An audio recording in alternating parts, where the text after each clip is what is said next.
नेहा आज सुबह से ही कुछ ज्यादा परेशान थी। उसके हाथ बहुत तेजी से चल रहे थे, जैसे किसी तरह सारा काम जल्दी निपटाकर उसे कहीं पहुंचना हो। चेहरे पर बेचैनी साफ झलक रही थी। उसने सुबह जल्दी उठकर सबके लिए नाश्ता बनाया और नाश्ते के साथ ही दोपहर का खाना भी पका दिया। सबसे पहले उसने अपनी सास विमला देवी को नाश्ता परोसा, फिर पति के लिए टिफिन तैयार किया। दोनों बच्चों को स्कूल छोड़ने के बाद वह वापस घर आई। समय की कमी थी, इसीलिए खुद बिना नाश्ता किए उसने जल्दी जल्दी एक टिफिन में थोड़ा सा खाना पैक किया और बाहर निकलने लगी। दरवाजा खोलते खोलते वह एक पल रुकी। उसके मन में आया, मम्मी जी को बता देती हूँ। वह विमला देवी के कमरे में गई और धीरे से बोली, मम्मी जी, मैंने दोपहर का खाना भी बना दिया है, आप निकाल कर खा लीजिएगा। मेरी मम्मी की तबीयत ठीक नहीं है, इसीलिए मैं उनके पास जा रही हूँ। शाम तक वापस आ जाऊंगी। विमला देवी ने नेहा की ओर नजर तक नहीं उठाई। उनकी आवाज में ताना और ठंडापन दोनों थे। हाँ, अब तो यही दिन आ गए हैं। मैं बूढ़ी खुद जाकर खाना निकालूं और तुम जाकर अपनी माँ की सेवा करो। अपनी माँ का इतना ख्याल है कि यहाँ से खाना बनाकर जा रही हो और यहाँ मैं खुद संभालूं। उनके शब्द तीर की तरह नेहा के दिल में लगे, पर उसने जवाब देना ठीक नहीं समझा। चुपचाप सिर झुकाया और बिना कुछ कहे वहां से निकल गई। आंखें नम थीं, लेकिन कदम नहीं रुके। नेहा ने स्कूटी स्टार्ट की और सीधे अपनी माँ के घर पहुंच गई। घर में घुसते ही उसका दिल कांप उठा। नेहा की माँ सविता जी बिस्तर पर बैठी थीं। पूरा शरीर बुखार से तप रहा था। वे उठने की कोशिश कर रही थीं, लेकिन कमजोरी इतनी थी कि शरीर साथ नहीं दे रहा था। माँ! नेहा दौड़कर उनके पास पहुंची। माँ, तुम्हें तो बहुत तेज बुखार है। उसने तुरंत थर्मामीटर निकाला और बुखार चेक किया।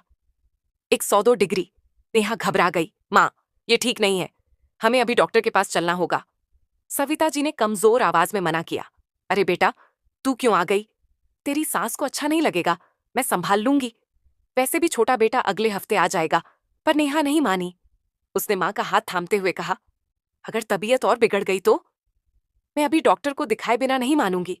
उसने जबरदस्ती माँ को सहारा देकर उठाया, स्कूटी पर बैठाया, कपड़े से उनकी कमर को अपने शरीर से बांधा और अस्पताल ले गई। डॉक्टर ने जांच की, कुछ टेस्ट लिखे और गंभीर आवाज में कहा, इस समय इन्हें खास देखभाल की जरूरत है। जब तक रिपोर्ट नहीं आ जाती, इन्हें निगरानी में रखना होगा। नेहा का दिल बैठ गया। उसने वहीं सविता जी को अस्पताल में एडमिट करवा दिया। धीरे धीरे दोपहर शाम में बदल गई। रिपोर्ट्स आ चुकी थीं और वे चिंताजनक थीं। डॉक्टर ने नेहा को अपने केबिन में बुलाया और कहा, देखिए, रिपोर्ट्स के अनुसार स्थिति सामान्य नहीं है। डॉक्टर ने गंभीर स्वर में बताया कि सविता जी के शरीर में हीमोग्लोबिन की मात्रा बेहद कम हो चुकी है। उन्हें खास खान पान और पूरी देखभाल की जरूरत होगी। लेकिन इससे भी ज्यादा चिंता की बात यह थी कि उनकी पित्त की थैली में पत्थरी थी, जिसे केवल ऑपरेशन से ही निकाला जा सकता था। डॉक्टर के मुंह से यह बात सुनते ही नेहा के पैरों तले जमीन खिसक गई। उसके हाथ पैर ठंडे पड़ गए। कांपते हाथों से वह रिपोर्ट थामे बाहर आई। उसे समझ ही नहीं आ रहा था कि क्या करे, कहाँ जाए, किससे मदद मांगे। रात हो चुकी थी, इसीलिए नेहा ने सविता जी को उसी रात अस्पताल में ही एडमिट करवा दिया और भारी मन से अपने घर लौट आई। उसके चेहरे पर चिंता की गहरी लकीरें साफ दिखाई दे रही थीं, लेकिन उसे यह भी अच्छी तरह पता था कि उस घर में उसकी चिंता को समझने वाला शायद कोई नहीं है। अगर आप नेहा की बेचैनी महसूस कर पा रहे हैं, अगर माँ की बीमारी और ससुराल की बेरुखी ने आपके दिल को भी भारी कर दिया है, तो कमेंट में जरूर लिखिए, क्या एक बेटी का फर्जा निभाना वाकई गुनाह होता है? अगर आपको लगता है कि नेहा ने अपनी माँ के लिए जो किया वह सही था, तो इस वीडियो को लाइक करें और अपनी राय खुलकर लिखें। आपकी एक एक टिप्पणी हमें ताकत देती है। और हाँ, अगर आप ऐसी सच्ची, भावनात्मक और रिश्तों की हकीकत दिखाने वाली कहानियां आगे भी देखना चाहते हैं, तो अभी चैनल को सब्सक्राइब कर लीजिए, क्योंकि सच ये है कि हमारी वीडियो देखने वालों में से 1% लोग भी सब्सक्राइब नहीं करते हैं। आपका एक सब्सक्रिप्शन ऐसी कहानियां लाने की सबसे बड़ी प्रेरणा बनता है। नीचे कमेंट में बताइए, आप नेहा की जगह होते तो क्या करते? जैसे ही उसने घर में कदम रखा, विमला देवी की तीखी आवाज उसके कानों में पड़ी। आ गई अपनी माँ की सेवा करके। सुबह से निकली थी और सीधी रात के 8 बजे घर आ रही हो। यही होता है बहुओं का घर आने का समय। तुम्हें घर परिवार की कोई चिंता ही नहीं है। बच्चों को खाना मैंने दिया, मैं अपने लिए खुद खाना निकाल रही हूँ, खुद चाय बना रही हूँ, और बहू वहां अपनी माँ की सेवा में लगी है। अरे, अगर स्वर्ग चाहिए तो सास की सेवा करनी पड़ती है। विमला देवी ने एक बार भी नेहा के चेहरे पर पसरी थकान, उसकी आंखों की नमी या माथे की चिंता भरी लकीरों पर ध्यान नहीं दिया। बस उनके शब्द तीर बनकर नेहा के दिल में उतरते चले गए। नेहा का मन और भी भारी हो गया। बिना कुछ कहे वह चुपचाप कमरे में गई, हाथ मुंह धोया और फिर रसोई में जाकर रात के खाने की तैयारी में लग गई। लेकिन आज उसके हाथ काम करते करते बार बार कांप जाते थे। उसके मन में सिर्फ एक ही डर घूम रहा था, अगर माँ का ऑपरेशन जल्दी नहीं हुआ तो उनकी हालत और भी बिगड़ सकती है। रात को जब रोहन घर आया तो नेहा ने सारी बात उसे बता दी। उसे उम्मीद थी कि कम से कम उसका पति उसे समझेगा, उसका साथ देगा। लेकिन हुआ बिल्कुल उल्टा। रोहन ने साफ शब्दों में कहा, देखो नेहा, ये सब तुम्हारा काम नहीं है। तुम्हारी जिम्मेदारी तुम्हारा ससुराल है, तुम्हारी सास और तुम्हारा पति। तुम्हारी माँ की जिम्मेदारी तुम्हारे भाई की है। तुम अपने भाई से कहो कि वह आए और उनका ख्याल रखे। तुम मेरे घर का ध्यान रखो। नेहा ने रोहन से विनती की। उसने कहा कि उसका भाई अमेरिका में है, उसे आने में कम से कम 1 हफ्ता या 10 दिन लगेंगे, और उसे नहीं लगता कि माँ के पास इतना समय है। अगर जल्दी ऑपरेशन नहीं हुआ तो उनकी तकलीफ जानलेवा भी हो सकती है। लेकिन रोहन ने 2 टूक जवाब दिया, मुझे इन सब बातों से कोई मतलब नहीं है। मुझे बस इतना पता है कि तुम्हारा कर्तव्य तुम्हारे ससुराल वालों के प्रति है, मायके वालों के लिए नहीं। तुम्हारी माँ की वजह से मेरे गृहस्थ में कोई परेशानी आई तो ठीक नहीं होगा। इतना कहकर रोहन दूसरी तरफ मुंह करके सो गया। उस पल नेहा के पास कोई नहीं था। 15 साल से उसके प्यार, उसकी तपस्या को एक पल में सबने धूल में मिला दिया। उसे एहसास हुआ, इस घर में वो बिल्कुल अकेली है, ना उसके दर्द को सुनने वाला, ना उसकी तकलीफ को समझने वाला। जो करना था उसे अकेले ही करना था। यहाँ वो सिर्फ सबकी जरूरत पूरी करने वाली से ज्यादा कुछ नहीं थी। वो रात नेहा ने किसी तरह काटी। अगली सुबह फिर वहीं जल्दी जल्दी काम, नाश्ता और खाना बनाकर वह दोबारा अस्पताल जाने के लिए तैयार होने लगी। लेकिन आज विमला देवी के शब्द और भी ज्यादा कड़वे थे। आज फिर जाना है? क्या रोज रोज का यही नाटक लगा रखा है? अगर ऐसा ही चलता रहा तो मैं तुम्हें तुम्हारे मायके हमेशा के लिए भेज दूंगी। ये सुनते ही नेहा उनके सामने हाथ जोड़कर लगभग गिर पड़ी। मम्मी जी, ऐसा मत कहिए, मेरी माँ की तबीयत बहुत खराब है। अगर जल्दी उसकी पथरी का ऑपरेशन नहीं हुआ तो उसकी जान भी जा सकती है। शरीर बहुत कमजोर हो गया है। डॉक्टर ने खास खाने पीने का ध्यान रखने को कहा है। वह इस समय अस्पताल में एडमिट है और इस शहर में मेरे अलावा उसका कोई नहीं है। मैंने दोपहर का खाना और नाश्ता सबके लिए बना दिया है। इतना कहकर नेहा ने पर्स उठाया और बिना पीछे देखे सीधे अस्पताल की ओर निकल पड़ी। अस्पताल में डॉक्टरों ने सविता जी के ऑपरेशन की तैयारी शुरू कर दी। कुछ घंटों की बेचैनी के बाद ऑपरेशन सफल रहा। डॉक्टर ने नेहा को यह खुशखबरी सुनाई, लेकिन साथ ही यह भी बताया कि अब सविता जी को पहले से भी ज्यादा देखभाल की जरूरत होगी। हॉस्पिटल का सारा खर्चा नेहा के भाई विपुल ने उठाया। उसने पूरा पैसा ऑनलाइन नेहा को ट्रांसफर कर दिया। लेकिन अब नेहा के सामने एक नई और बड़ी समस्या खड़ी थी। ऑपरेशन के बाद मां को अकेला छोड़ना अब बिल्कुल भी संभव नहीं था। उनकी देखभाल, उनका ध्यान, उनका सहारा सब अब और ज्यादा जरूरी हो गया था। इसी सोच के साथ नेहा ने मन ही मन एक कड़ा फैसला ले लिया। उसे नहीं पता था कि यह फैसला आगे चलकर उसकी जिंदगी में कितना बड़ा तूफान खड़ा करने वाला है। 3 दिनों तक सविता जी अस्पताल में एडमिट रहीं। इन 3 दिनों में नेहा की जिंदगी जैसे 3 हिस्सों में बंट गई थी, अस्पताल, घर और तानों के बीच। दिन में अस्पताल में मां की देखभाल, शाम को ससुराल लौटकर सास के ताने और पति की बेरुखी, और रात को अकेले बैठकर चिंता में डूबी हुई नेहा, वह बस यही चाहती थी कि किसी तरह उसकी मां ठीक हो जाए। वह चाहती थी कि रोहन उसकी मजबूरी और दर्द को समझे, उसका साथ दे। लेकिन उसे न रोहन से कोई सहयोग मिला, न ही सास विमला देवी से। अस्पताल से डिस्चार्ज के बाद अब एक और बड़ी समस्या सामने खड़ी थी। सविता जी को रखा कहाँ जाए? अगर उन्हें उनके अपने घर ले जाया जाता तो नेहा के लिए मुश्किलें और बढ़ जातीं। उसे बार बार ससुराल और मायके के बीच दौड़ना पड़ता और दोनों ही जगह समस्याएं बनी रहतीं। इसलिए नेहा ने एक अलग ही रास्ता चुना। शाम के समय वह सविता जी को सीधे अपने ससुराल ले आई। सविता जी का मन बिल्कुल नहीं था नेहा के ससुराल आने का। उन्होंने बहुत मना किया, लेकिन नेहा के पास कोई और रास्ता नहीं था। विपुल को आने में अभी भी 4-5 दिन का समय था। इन 4-5 दिनों में सविता जी का खास ख्याल रखना नेहा का कर्तव्य था, चाहे कोई समझे या न समझे। आखिर सविता जी उसकी माँ थीं। जैसे ही नेहा सविता जी के साथ घर के अंदर दाखिल हुई, विमला देवी तमतमाती हुई सामने आईं, लेकिन सविता जी को साथ देखकर उनके होश उड़ गए। वे कुछ बोल ही नहीं पाईं और बिना कुछ कहे वहां से चली गईं। नेहा ने सहारे से माँ को गेस्ट रूम में बैठाया और उनके लिए पानी और कुछ खाने का इंतजाम करने रसोई की ओर बढ़ी। लेकिन उसके पीछे पीछे विमला देवी भी आ गईं।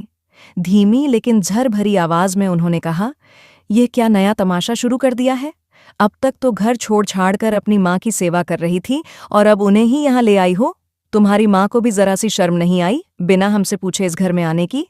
नेहा ने बहुत संभल कर धीमी आवाज में जवाब दिया, "मम्मी जी, प्लीज समझने की कोशिश कीजिए। माँ का ऑपरेशन हुआ है। उन्हें इस समय खास देखभाल की जरूरत है।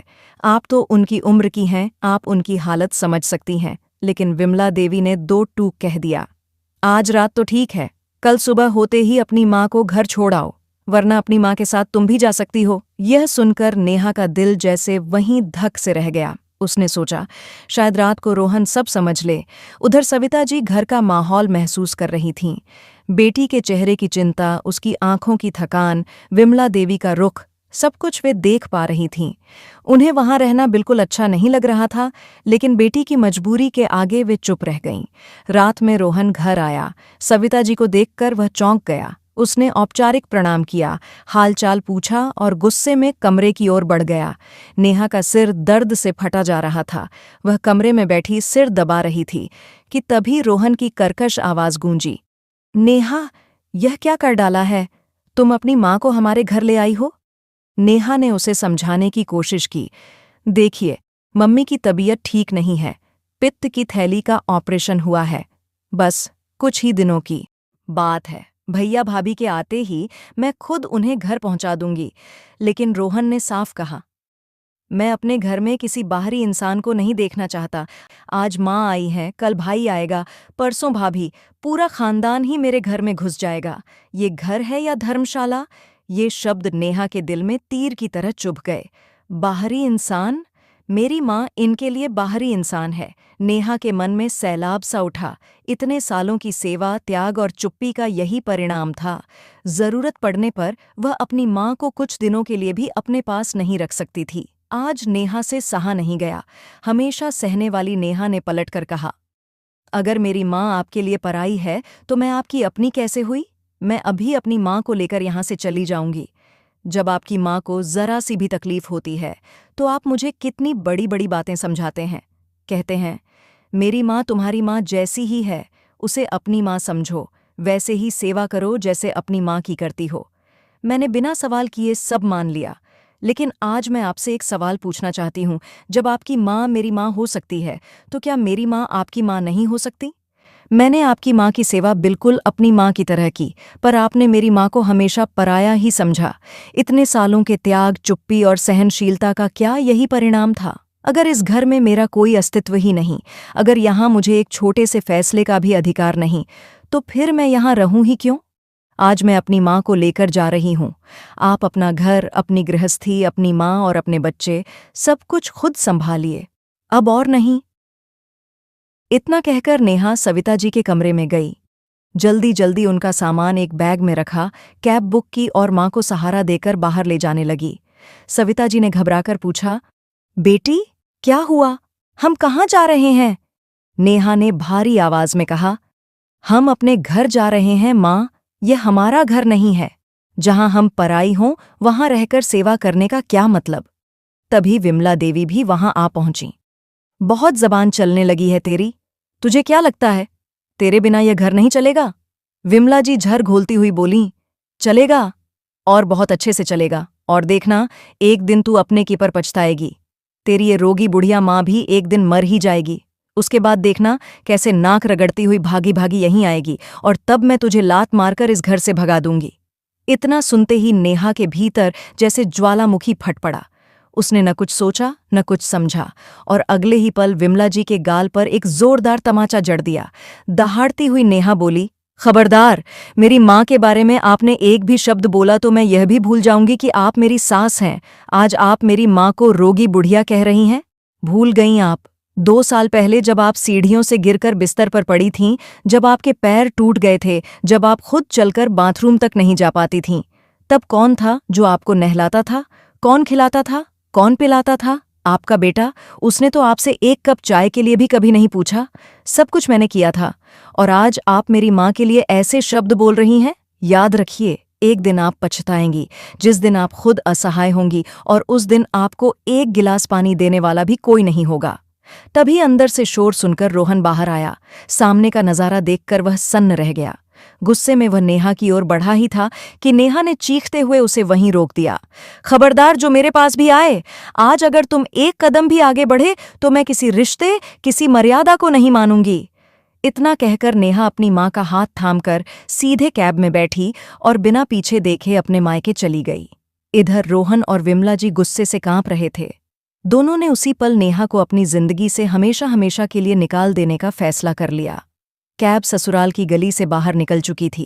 रात के अंधेरे में स्ट्रीट लाइट्स पीछे छूटती जा रही थीं, और नेहा की जिंदगी का एक पूरा अध्याय भी।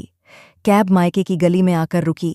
नेहा ने दरवाज़ा खोला और सविता जी का हाथ थामकर उन्हें नीचे उतारा।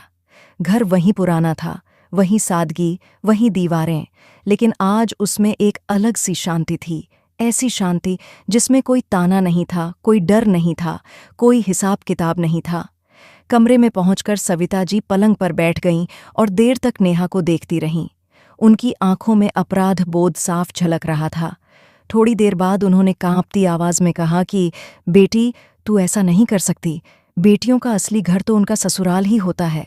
तूने मेरी वजह से अपना हंसता खेलता परिवार उजाड़ दिया है। तू अभी वापस लौट जा, मेरी चिंता मत कर। सविता जी की बात सुनकर नेहा की आंखों में आंसू आ गए, लेकिन इस बार उसकी आवाज में कमजोरी नहीं थी। उसने माँ का हाथ पकड़ा और बोली, माँ, घर दो लोगों के आपसी सहयोग से बनता या बिगड़ता है।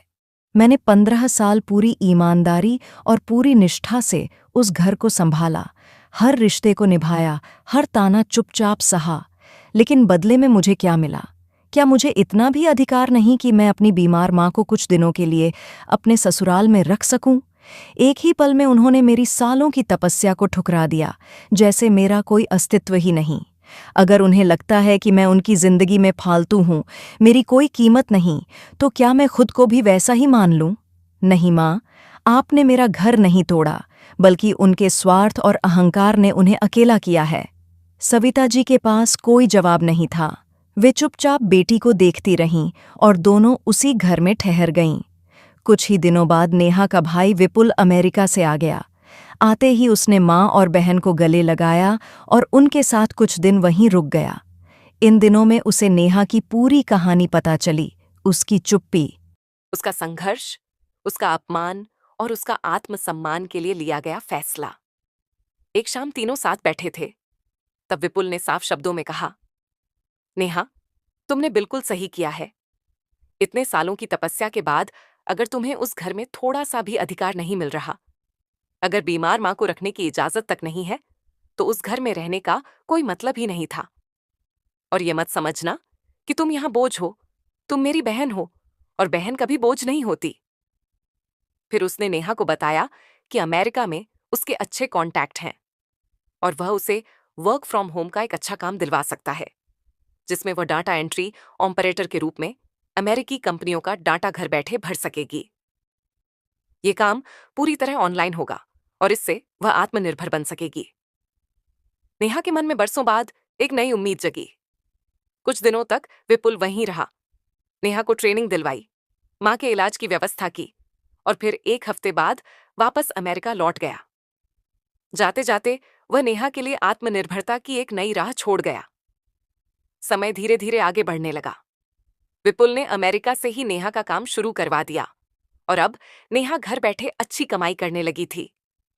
वह अपने और अपनी मां के सारे खर्चे आसानी से उठा पा रही थी और थोड़ी सी बचत भी करने लगी थी। अब उसे किसी के आगे हाथ फैलाने की जरूरत नहीं थी। हालांकि बच्चों की याद उसे अक्सर आती थी, उनकी हंसी, उनकी बातें, उनका बचपन। उसने मन ही मन तय कर लिया कि अपने बच्चों की कस्टडी के लिए खुद खड़ी होगी। उधर ससुराल में हालात बदल चुके थे। शुरू में विमला जी ने बहू से बदला लेने के जोश में घर के सारे काम खुद करने शुरू किए। बच्चों को तैयार करना, रोहन के लिए टिफिन बनाना, घर संभालना। लेकिन उम्र और शरीर ने जल्दी ही जवाब दे दिया। धीरे धीरे घर की व्यवस्था बिगड़ने लगी। कभी नाश्ता समय पर नहीं मिलता, कभी टिफिन छूट जाता। बच्चे अक्सर देर से स्कूल पहुंचते। मजबूरी में रोहन ने खाना बनाने वाली रखी, लेकिन घर के सब लोग नेहा के हाथ के बने खाने के आदी थे, इसलिए किसी को उसका खाना पसंद नहीं आता।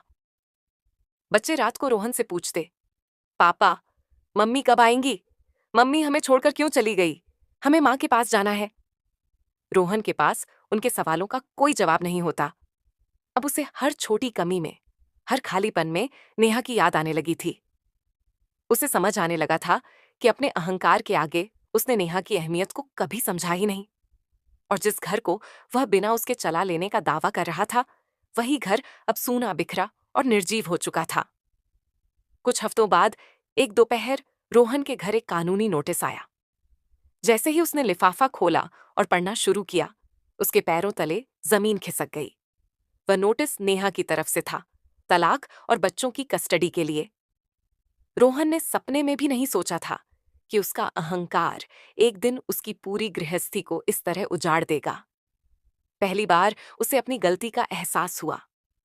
वह किसी भी हालत में अपने बच्चों को खुद से दूर नहीं करना चाहता था और न ही नेहा को अपनी जिंदगी से खो देना चाहता था। दिल के किसी कोने में पछतावा था, लेकिन उसका अहंकार अब भी इतना जिंदा था कि वह नेहा के सामने झुकने से उसे रोक रहा था। वह अंदर ही अंदर टूट रहा था, मगर बाहर से अब भी खुद को सही साबित करने की कोशिश कर रहा था। इधर इतने दिनों में विमला जी को भी नेहा की असली अहमियत समझ में आने लगी थी। जिस बहू को वे सिर्फ घर के काम करने वाली समझती थीं, आज उसके बिना घर उन्हें सूना और बेजान लगने लगा था। उस रात विमला जी ने खुद रोहन को समझाया, बेटा, हमसे बहुत बड़ी गलती हो गई। हमने सोचा कि नेहा इस घर में बस छोटे मोटे काम ही तो करती है, लेकिन हमने यह नहीं समझा कि वही इस घर की आत्मा है। उसके जाने के बाद ये घर सिर्फ दीवारों का ढांचा बनकर रह गया है। न हंसी है, न अपनापन, न कोई खुशी। मुझे लगता है कि अब हमें अपना अहंकार छोड़कर नेहा के पास जाना चाहिए और उससे दिल से माफी मांगनी चाहिए। मुझे पूरा यकीन है, अगर हम सच्चे मन से जाएंगे तो वह हमें जरूर माफ कर देगी। मां की बातों ने रोहन के दिल को छू लिया। उसे पहली बार लगा कि शायद अभी भी सब कुछ पूरी तरह खत्म नहीं हुआ है। अगले ही दिन रोहन वह नोटिस लेकर नेहा के मायके पहुंचा। जैसे ही वह दरवाजे पर पहुंचा, नेहा की मां सविता जी ने उसे देखकर आगे बढ़कर कहा, आइए समधन जी, दामाद जी, बाहर क्यों खड़े हैं, अंदर आइए। रोहन अपराध बोध से भरे चेहरे के साथ घर के अंदर दाखिल हुआ। ये वही घर था जहां कभी उसे पूरे मान सम्मान के साथ दामाद की तरह बिठाया जाता था, लेकिन आज उसी घर में कदम रखते हुए उसे अजीब सी घबराहट महसूस हो रही थी। तभी नेहा कमरे से बाहर आई। रोहन को देखते ही उसका चेहरा सख्त हो गया। उसने ठंडे और साफ शब्दों में कहा, अब तुम यहां क्या करने आए हो? जो कहना था वह नोटिस में लिख चुकी हूं। अब हम सीधे कोर्ट में ही मिलेंगे। मुझे अपने बच्चों की कस्टडी चाहिए। मैं अपने बच्चों के बिना नहीं रह सकती और बहुत जल्द मेरे बच्चे मेरे साथ होंगे। नेहा के मुंह से वह ठंडे शब्द सुनकर रोहन का दिल जैसे बैठ सा गया। बच्चों की कस्टडी, कोर्ट, ये सब सुनकर उसे पहली बार सच में डर लगा। डर इस बात का नहीं कि वह केस हार जाएगा, बल्कि इस बात का कि वह अपनी ही जिंदगी हार चुका है। उसके हाथ में पकड़ा नोटिस हल्का सा कांपने लगा। वह कुछ पल चुप खड़ा रहा, जैसे शब्द ढूंढ रहा हो। फिर अचानक उसकी आंखें भर आईं। भारी आवाज में बोला, नेहा, मैं लड़ने नहीं आया हूं, मैं कोई सफाई देने भी नहीं आया, मैं बस माफी मांगने आया हूं। नेहा ने उसकी ओर देखा। आंखों में गुस्सा नहीं था, बस थकान थी, बहुत गहरी थकान। रोहन की आवाज भर्रा गई। मुझसे बहुत बड़ी गलती हो गई नेहा। मैंने तुम्हें समझा ही नहीं। तुम्हारे दर्द को, तुम्हारी मेहनत को, तुम्हारे त्याग को, सबको हल्के में लिया। मुझे लगता था कि घर अपने आप चलता है, बच्चे अपने आप संभल जाते हैं, और तुम तो जैसे बस वहीं की वहीं रहोगी। मुझे अपने अहंकार में यह तक नहीं दिखा कि मैं हर दिन तुम्हें तोड़ रहा हूं। वह धीरे धीरे नेहा के सामने झुक गया। उसके घुटने जमीन पर टिक गए। नेहा और उसकी मां दोनों सन्न रह गईं। मैंने तुम्हें अकेला छोड़ दिया जब तुम्हें मेरी सबसे ज्यादा जरूरत थी। मैंने तुम्हारे आत्मसम्मान को कुचला, तुम्हारी भावनाओं का मजाक बनाया। आज जब बच्चों को खोने का डर लगा, तब समझ आया कि मैंने क्या खो दिया है। लेकिन सच ये है नेहा, मैं तुम्हें बहुत पहले ही खो चुका था। नेहा की आंखों में आंसू छलक आए, लेकिन उसकी आवाज अब भी मजबूत थी। रोहन, माफी शब्दों से नहीं, कर्मों से साबित होती है। मैं बहुत टूट चुकी हूं। हर बार समझौता मैंने ही किया, हर बार चुप मैं ही रही। क्या भरोसा है कि तुम फिर वही नहीं करोगे? रोहन ने सिर झुकाए कहा। कोई भरोसा नहीं, सिवाय इसके कि अब मैं वही इंसान नहीं रहा। अगर तुम मुझे एक मौका भी नहीं देना चाहो, तो मैं तुम्हारा फैसला मान लूंगा, लेकिन बच्चों को मुझसे दूर मत करो। और अगर कभी कभी तुम्हें लगे कि मैं सच में बदल गया हूं, तो शायद शायद तब। कमरे में कुछ पल की गहरी खामोशी छा गई। नेहा की मां सविता जी ने धीरे से कहा, बेटा, इंसान गलती करता है, लेकिन गलती मान लेना और बदलने की कोशिश करना भी हिम्मत होती है। फैसला तुम्हें करना है। नेहा ने गहरी सांस ली। आंसू पोंछते हुए बोली, रोहन, मैं आज कोई वादा नहीं कर सकती, न साथ रहने का, न माफ करने का। लेकिन बच्चों के लिए और अपनी आत्मा की शांति के लिए मैं तुम्हें एक आखिरी मौका दूंगी कि तुम अपने कर्मों से मुझे यकीन दिला सको। नेहा रोहन के साथ ससुराल आने के लिए मान गई। उस दिन सविता जी ने जैसे दूसरी बार अपनी बेटी की विदाई की, लेकिन इस बार दिल में डर नहीं था, बल्कि भरोसा था। इस बार नेहा पहले जैसी नहीं थी। जो नेहा कभी सबकी खुशी के लिए एक टांग पर खड़ी होकर दिन रात भागती रहती थी, जो हर किसी की जरूरतों में खुद को कहीं पीछे छोड़ देती थी, वह नेहा बदल चुकी थी। अब वह सबका ख्याल तो रखती थी, लेकिन अपने आत्मसम्मान और सहूलियत के साथ। वह समय समय पर अपनी मां सविता जी से मिलने जाती और जरूरत पड़ने पर उन्हें अपने ससुराल में रोक भी लेती। अब इन बातों पर विरोध नहीं होता था, बल्कि सम्मान मिलता था। नेहा ने अपना वर्क फ्रॉम होम नहीं छोड़ा। वह आत्मनिर्भर थी, और यह बात अब रोहन और विमला जी दोनों समझ चुके थे। उन्हें यह एहसास हो गया था कि नेहा अब पहले वाली नेहा नहीं रही, जिसे तानों और उम्मीदों के बोझ से दबाया जा सके। उसका भी आत्मसम्मान है, और उसे घर के एक महत्वपूर्ण सदस्य की तरह साथ लेकर चलना होगा, क्योंकि रिश्तों की ये कच्ची डोर अगर फिर से खिंची, तो पता नहीं दोबारा जुड़ पाए या नहीं। बच्चे अपने माँ पापा को फिर से एक साथ देखकर बेहद खुश थे। इन दिनों में उन्होंने भी समझ लिया था कि उनकी माँ सिर्फ घर संभालने वाली नहीं, बल्कि एक मजबूत, समझदार और काबिल इंसान है। तो दोस्तों, क्या नेहा ने सही किया? क्या हर रिश्ते में प्यार के साथ साथ आत्मसम्मान भी जरूरी नहीं होता? अपने विचार हमें कमेंट में जरूर बताइए। अगर यह कहानी आपको पसंद आई हो तो लाइक करें, अपने दोस्तों और रिश्तेदारों के साथ शेयर करें, और हमारे चैनल को सब्सक्राइब करना बिल्कुल न भूलें। जाते जाते हमें अपने शहर का नाम भी कमेंट में लिख दीजिए। राधे राधे।